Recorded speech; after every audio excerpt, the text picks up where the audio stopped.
Class 9th के सभी विद्यार्थियों, लो जी, जो आज, जी हाँ, सुबह आपका जो प्रश्न पत्र आएगा, ठीक है, 5 फरवरी के लिए जिन बच्चों का पेपर है ना, कुछ भी नहीं पढ़ा है, डरने की जरूरत नहीं है, एकदम 100% गारंटी, 100% गारंटी है। यदि ये वीडियो आपने देख लिया और इसमें बताए गए क्वेश्चनों को यदि आप अच्छे से कवर कर गए तो समझ लीजिए आपके 75 के 75 नंबर में कवर करवा दूंगा। केवल मैं बताऊं उतना करना ही पड़ेगा पर, लेकिन ठीक है, सारी चीज़ें समझा रहा हूं, ध्यान से देखिएगा, शांति से सारी चीज़ों को समझिएगा। छायावाद के प्रवर्तक माने जाते हैं। देखिए, छायावाद के प्रवर्तक कौन है, ध्यान देना बेटा, है ना। छायावाद में दो चीजें मानी जाती है। कुछ बच्चों के मन में सुमित्रा नंदन पंत है, नहीं बेटा, जो सटीक आंसर है ना इसका जयशंकर प्रसाद ही है। ठीक है, कुछ लोग का मत है कि सुमित्रा नंदन पंत है, पर लेकिन जयशंकर प्रसाद पर आपको ऑप्शन चुन के आना है। प्रेम वाटिका के रचनाकार है, प्रेम वाटिका जो रची है रसखान के द्वारा रची गई है। रसात्मकम वाक्यम काव्यम, रस से युक्त वाक्य ही काव्य है, ये परिभाषा किसकी है, तो ये आचार्य विश्वनाथ की। किस जानवर को कभी क्रोध नहीं आता, ऐसा कौन सा जानवर है जिसको कभी क्रोध नहीं आता, तो गधे को क्रोध नहीं आता है। माता पिता में समास है, माता पिता में आ जाएगा आपका द्वंद्व समास। मृत्यु का तरल दूत किसे माना गया है, मृत्यु का तरल दूत किसे माना गया है, तेज गति से आता हुआ बाढ़ का पानी को माना गया है। देखिए बेटा, रिक्त स्थान रहेंगे, ठीक है, सोने का घड़ा शराब से भरा होना, तो सज्जन जो लोग रहेंगे उसकी निंदा ही करेंगे, भले ही वो कलश जो है वो किसका है, सोने का है, लेकिन उसमें भरी तो क्या है, बेकार चीज भरी हुई है ना। महाकाव्य में जीवन का क्या होता है बेटा, संपूर्ण चित्रण होता है। क्या होता है, संपूर्ण चित्रण होता है। सूर्य का तद्भव शब्द, सूर्य का तद्भव शब्द क्या होगा, सूरज होगा। सूर्य का तद्भव शब्द क्या होगा, सूरज।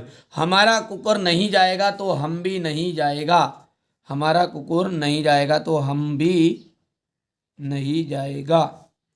प्रातः काल दोनों मित्र को कहाँ बंद कर दिया था, कांजी हौज में बंद कर दिया था, कांजी हौज में बंद कर दिया था। दो बेलों की कथा गद्य की रचना है, क्या है, कहानी रचना है।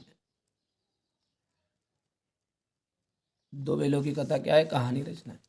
सही जोड़ी की हम बात करें तो यहां पर देख सकते हैं आप, सही जोड़ी पंचवटी। पंचवटी में आपका कौन सा काव्य है, तो ये बेटा खंड काव्य है। रामचरितमानस एक महाकाव्य है। दो बेलों की कथा के रचनाकार है मुंशी प्रेमचंद। विद्यालय, विद्यालय में कौन सी संधि है, तो दीर्घ संधि है। विद्यालय में दीर्घ संधि होगी पहली संतान परदादी। कई अंकों वाली रचना को बेटा कहते हैं नाटक, और एक अंक वाली रचना को कहते हैं एकांकी। टोपी हमेशा जूते से कीमती होती है, ये हो गया। ठीक है भैया, चलिए आगे बढ़ते हैं, सत्य और असत्य को समझते हैं।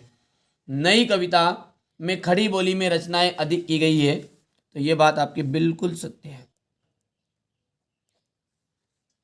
रस से युक्त वाक्य ही काव्य, ये आचार्य विश्वनाथ का कथन है क्या, तो ये सत्य रहेगा। झूरी जो है गया का साला है, तो देखो बेटा, झूरी का साला था कौन, गया, तो ये गलत हो गया, गया का साला था झूरी।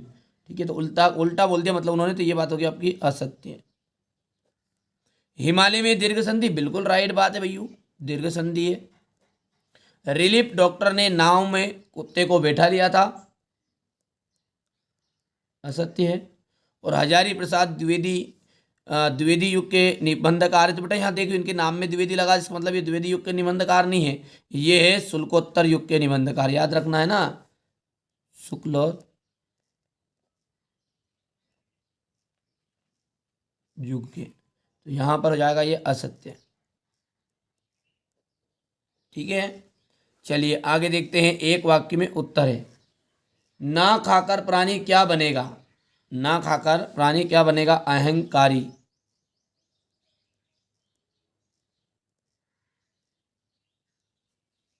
नायक के वृहद जीवन का चित्रण किस काव्य में होता है, नायक के वृहद जीवन का जो चित्रण है महाकाव्य।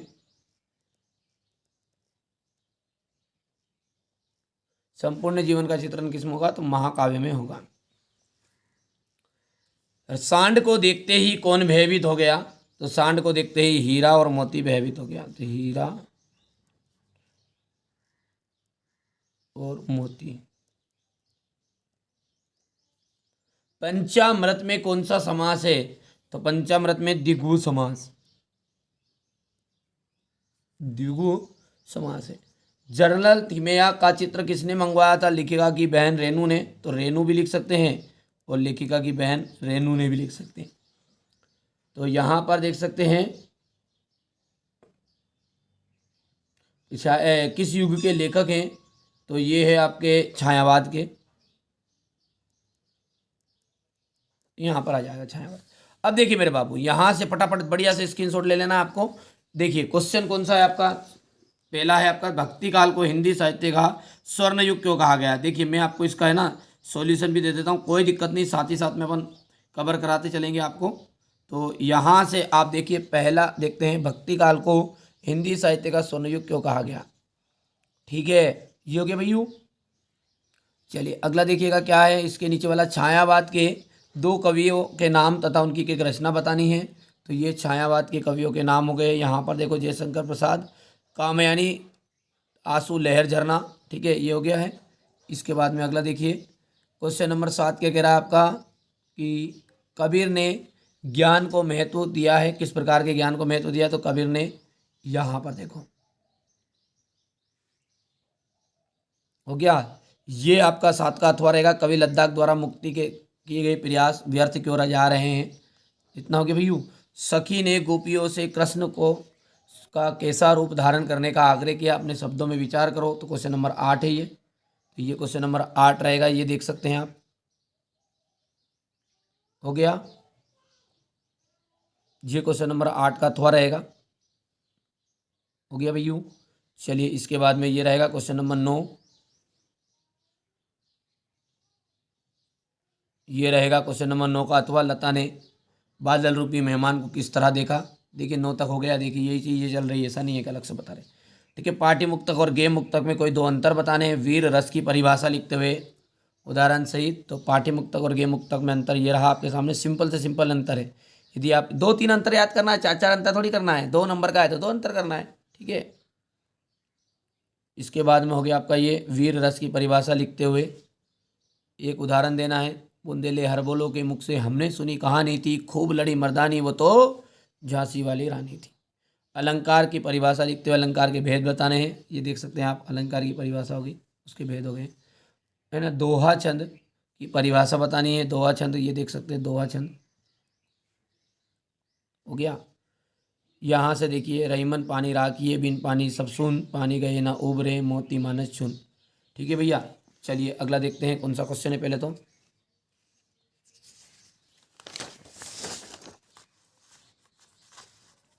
ये रहा आपका क्वेश्चन नंबर 12, गद्य किसे कहते हैं? ये हो गया, गद्य किसे कहते हैं, हो गया।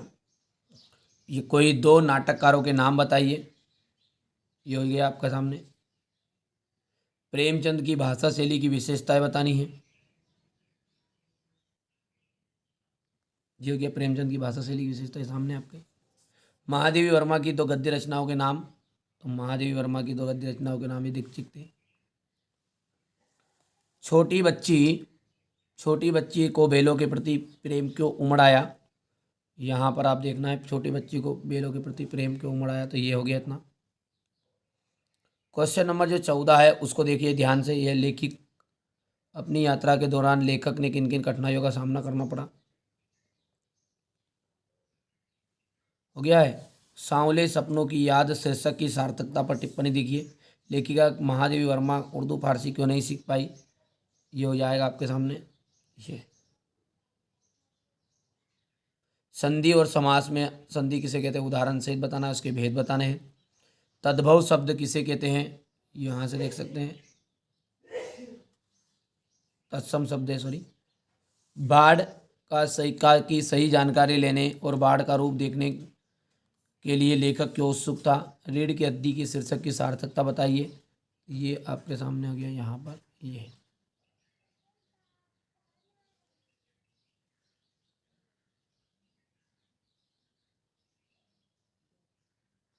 हो गया। अब देखिए यहाँ पर है अगला है, प्रेमी ढूंढत में फिरो प्रेमी न मिलियो कोई, प्रेमी को प्रेमी मिले तो सभी समृत होई। देखिए बहुत सिंपल सा है। कवि यहाँ पर कहते हैं कि मैं दुनिया में सच्चे प्रेम की खोज में, देखिए संदर्भ प्रसंग तो क्या है, व्याख्या बहुत सिंपल है, खोज में फिर करता फिर रहा हूँ किंतु मुझे सच्चा प्रेम नहीं मिला। वास्तव में वास्तविक प्रेम करने वाला मिल जाता है, तब मन के सभी दोषों का जहर प्रेम के अमृत में बदल जाता है। देखिए बेटा सिंपल है ना, चलिए समय नहीं है इसलिए थोड़ा सा मैं इसको ज़्यादा डिटेल आपको नहीं पढ़ा रहा हूँ। ये देखिए अगला है, या लुट की अरु कमरिया पर राज तिहूँ पुर तजी डरो। हो गया इतना, तो ये हो गया अपना, यहाँ पर देख सकते हैं।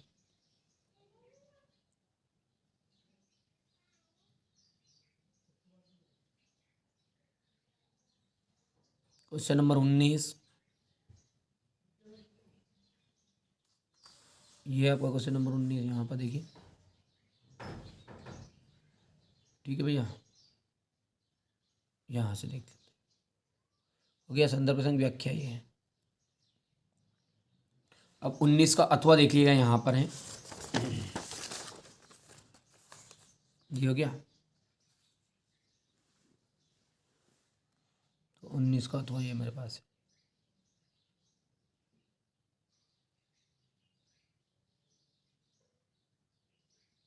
ये संदर्भ प्रसंग व्याख्या।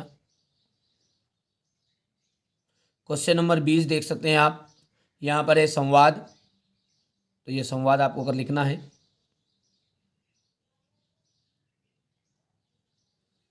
ये 20 का अथवा है। यहाँ पर किसी संस्थान के लिए कार्यपालिक की नियुक्ति के लिए विज्ञापन देना है आपको। ठीक है भैया, तो ये यहाँ से आप देख लेना क्वेश्चन नंबर 21 को। ये हो गया इतना, ये क्वेश्चन नंबर 21 का देख लीजिए, फटाफट देखो बेटा, जल्दी करो, समय कम है आपके पास। और इसके बाद में क्वेश्चन नंबर 21 का अथवा ये यहाँ पर है।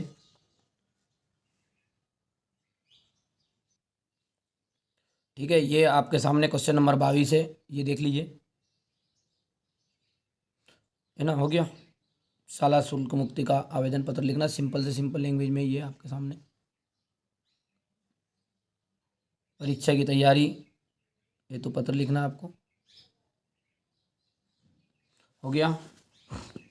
निबंध में मेरा प्रिय खेल करके जाना है, कुछ मत करो, मेरा प्रिय खेल।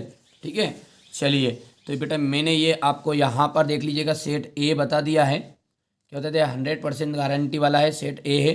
ठीक है, इसके अलावा मैंने सेट बी सी डी भी आपको बता दिए, कोई दिक्कत नहीं है, कोई से पेपर आए क्वेश्चन यही रहेंगे, आपको घबराना नहीं है। ठीक है, चलिए तो मिलते हैं अगले वीडियो में। पहली बार चैनल पर सब्सक्राइब जरूर करके रखिएगा ताकि आने वाले पेपर आप तक पहुँच सके।